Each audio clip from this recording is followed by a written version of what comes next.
Most gardeners obsess over fertilizers and ignore the biology that actually makes fertilizer work. Then they wonder why their soil turns dense, lifeless, and dependent on constant feeding. If your earthworms are small, scarce, or completely missing, your soil is underfed in the one way that really matters. And honestly, one of the simplest tools I've used to change that is sitting in almost every kitchen rice. Not cooked rice dumped into a bed, not some trendy internet hack. I'm talking about using rice strategically to stimulate microbial explosions that feed worms and build stable soil structure. I've tested this in open ground beds, in 4x8 raised beds, and even adapted the principle for hydroponic systems. The difference in worm size and casting density is measurable. If you're serious about building soil instead of renting it from a fertilizer company, subscribe to the channel now. We focus on systems that compound over time. Bigger worms are not cosmetic. They're a sign your soil engine is working. Let's start with what most people get wrong. You're feeding plants directly and starving the soil food web.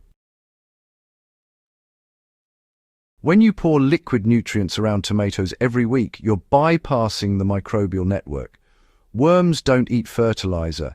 They eat microbes and decaying organic matter. If microbial populations stay low, worms stay small. Rice, especially plain white rice, is mostly starch. That starch is fast energy for bacteria and certain fungi. When used correctly, it creates a short-term microbial bloom. Worms move toward those zones because that's where the food is. Here's how I use it in a raised bed without creating rot or attracting pests. You don't bury bowls of rice in the garden. In a standard 4x8 foot raised bed, I'll cook 1 cup of plain rice with no salt, let it cool completely, then dilute it in about 2 gallons of non-chlorinated water. So I physically break it apart with my hand until the water turns cloudy and starchy. Then I pour that mixture evenly over the surface of the bed in early evening and immediately cover with about 1 to 2 inches of mulch. Within 48 hours, microbial activity really spikes, and within a week, you'll notice worm castings increasing on the surface. I've actually dug test sections before and after, and seen visibly thicker worms in the treated zones compared to the control sections. The key here is dilution and coverage. A thin layer spread wide feeds microbes, while a clump buried deep just goes anaerobic and honestly smells bad. Rice wash water works even better in some cases too.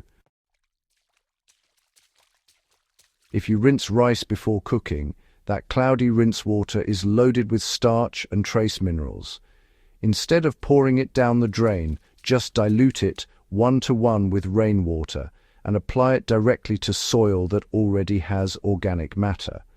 I use roughly 1 gallon of diluted rice wash per 16 square feet of bed space. In compacted beds, this often triggers worm movement upward within days because bacteria colonize those pore spaces. And worms, well, they follow the bacteria. You still need carbon in the system or this won't work. This is where people fail, honestly. They apply rice water to sterile potting mix and expect miracles. Worms, they need long-term carbon sources. Before I ever use rice in a bed, that bed already has at least 2 to 3 inches of compost incorporated and a surface mulch layer. Rice is an accelerator, not a foundation. You have to manage moisture correctly or you'll suffocate the soil. Microbial blooms require oxygen, plain and simple. If your bed is already waterlogged, adding starch will just worsen anaerobic conditions. I always check moisture at about 4 inches deep before applying anything. Soil should feel like a wrung-out sponge, not dripping wet. In heavier clay-based raised beds, I apply rice solution in smaller volumes, maybe 1 gallon total per 4x8 bed instead of 2, just to prevent saturation. Temperature matters more than most people realize. Microbial activity accelerates between 65 and 90 degrees Fahrenheit. If your soil is cold, rice won't do much. If it's too hot, above 100 degrees in the top layer, you risk stressing worms instead of feeding them. When I'm composting rice residues or integrating rice-heavy kitchen scraps into a compost pile, I monitor internal temperatures carefully. A pile that spikes above 150 degrees can kill beneficial organisms you're trying to cultivate. That's why I use the 36-inch heavy-duty compost thermometer from RioTemp. It reaches the core of larger piles and gives an accurate reading without bending. If you're running serious compost systems, having a reliable thermometer is not optional. I've linked the one I use in the description if you want to see it. I don't promote tools lightly. If it doesn't survive daily use, I drop it. Let's talk about what actually happens underground. When starch hits biologically active soil, bacteria multiply rapidly, protozoa follow, fungi compete, worms consume the bacteria-rich organic particles and produce castings. Those castings contain plant-available nitrogen, phosphorus, potassium, calcium, and trace minerals in balanced forms. In one testbed after 3 monthly rice applications during peak growing season, worm castings on the surface increased by roughly 40% compared to untreated sections. Tomato root mass in those zones was visibly denser when I pulled plants at the end of the season. This is not magic, it's microbial economics. Now let's address the concern about pests. If you spread whole rice grains on bare soil and leave them exposed, yes, you might attract rodents or birds. That's why dilution and mulch matter. Once incorporated into the top inch through watering and covered, the starch is no longer a visible food source for larger animals. It becomes microbial food almost immediately. In hydroponic systems, the concept shifts, but the principle remains. You don't dump rice water into nutrient reservoirs. That would create biofilm issues fast. Instead, I've used rice-based microbial inoculants brewed separately and filtered, then applied in low doses to media beds in aquaponic-style setups.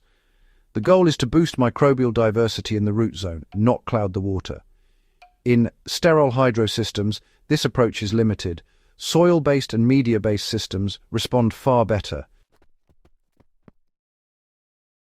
You cannot replace balanced compost with rice. Let's be clear. Rice is not fertilizer. It contains minimal nutrients compared to compost or worm castings. Its power is in stimulating life. If your soil lacks organic matter entirely, fix that first. In new raised beds, I recommend starting with a blend of roughly 50% high-quality compost, 30% topsoil, and 20% aeration material, like coarse perlite or pumice. Once that base is established, rice applications become strategic enhancements. You also need to avoid overuse. Once every 3 to 4 weeks during active growing season is enough. Over-application can lead to excessive bacterial dominance, temporarily tying up nitrogen. If plant leaves pale slightly after heavy microbial feeding, that's a sign you pushed too far. Back off and let the system rebalance. The real goal is bigger worms. Larger worms create deeper channels. Deeper channels improve drainage and oxygen flow. That allows roots to penetrate further. That increases drought tolerance and nutrient uptake. In beds where I consistently support microbial cycles with carbon inputs, compost, and occasional rice stimulation, I routinely find thick, mature worms 6 to 8 inches down. In neglected beds, worms are thin and mostly confined to the surface. Bigger worms mean richer soil structure. Richer soil structure means stronger plants with fewer deficiencies. This is the part most gardeners ignore because it's not flashy.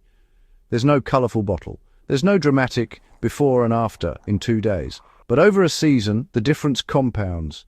If you take nothing else from this, remember this principle. Feed microbes, worms grow, soil improves, plants thrive.